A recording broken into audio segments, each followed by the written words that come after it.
ఆంధ్రప్రదేశ్ ప్రభుత్వం స్వయం సహాయక సంఘాల ఉత్పత్తులను బలోపేతం చేసేందుకు కీలక ఆకాంక్షాత్మక నిర్ణయం తీసుకుంది.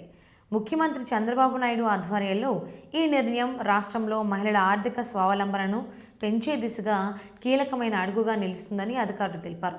ముఖ్యంగా డ్వాక్రా మహిళలు తయారు చేసే ఉత్పత్తులకు ప్రత్యేకంగా మార్కెటింగ్, బ్రాండింగ్ చేయడానికి ప్రభుత్వం క్రమంగా అడుగులు వేస్తోంది. ఈ క్రమంలో స్వయం అనే బ్రాండ్ పేరును సీఎం ఖరారు చేశారు. బ్రాండ్ పేరు, లోగోను ఆకర్షణీయంగా, సులభంగా గుర్తించదగిన రూపంలో రూపొందించాలని, అలాగే ఉత్పత్తుల కాన్సెప్ట్ ప్రతి ఒక్కరికి అర్థమయ్యేలా ఉండాలని చంద్రబాబు సూచించారు. సచివాలయంలో జరిగిన సమీక్షలో అధికారులు ప్రతిపాదించిన లోగోలను పరిశీలించిన సీఎం లోగో తుది నిర్ణయం తీసుకునే ముందు డ్వాక్రా సంఘాల అభిప్రాయాలను కూడా పరిగణలోకి తీసుకోవాలని ఆదేశించారు.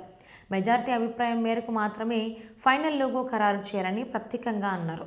చంద్రబాబు ఉద్దేశం కేవలం స్థానిక మార్కెట్లలో ఉత్పత్తులను అమ్మించడం మాత్రమే కాకుండా జాతీయ, అంతర్జాతీయ స్థాయిలలో కూడా డ్వాక్రా ఉత్పత్తులను ఆకర్షణీయంగా చేయడం. ఇది మహిళల ఆర్థిక స్వావలంబనకు, ఉత్పత్తుల డిమాండ్ పెరుగుదలకు, కొత్త మార్కెట్లలో పరిచయం పొందడానికి దోహదం చేస్తుందని చెప్పారు. ఈ బ్రాండింగ్ ద్వారా మహిళలు తయారు చేసిన ఉత్పత్తులు ముఖ్యమైన మార్కెట్ ప్లేస్లలో తక్కువ మధ్యవర్తుల ప్రభావంతో నేరుగా వినియోగదారులకు చేరతాయి. ఇలా డ్వాక్రా ఉత్పత్తుల ప్రత్యేకతను వెలికితీయడం, మహిళల శ్రమకు గుర్తింపు ఇవ్వడం ద్వారా రాష్ట్రంలో మహిళా శక్తి సమర్థతను పెంపొందించడమే ప్రధాన లక్ష్యమని ప్రభుత్వం పేర్కొంది. ఇంతకుముందు స్థానిక మహిళలు తయారు చేసిన ఉత్పత్తులు పెద్ద మార్కెట్లలో తక్కువ గుర్తింపు పొందేవి.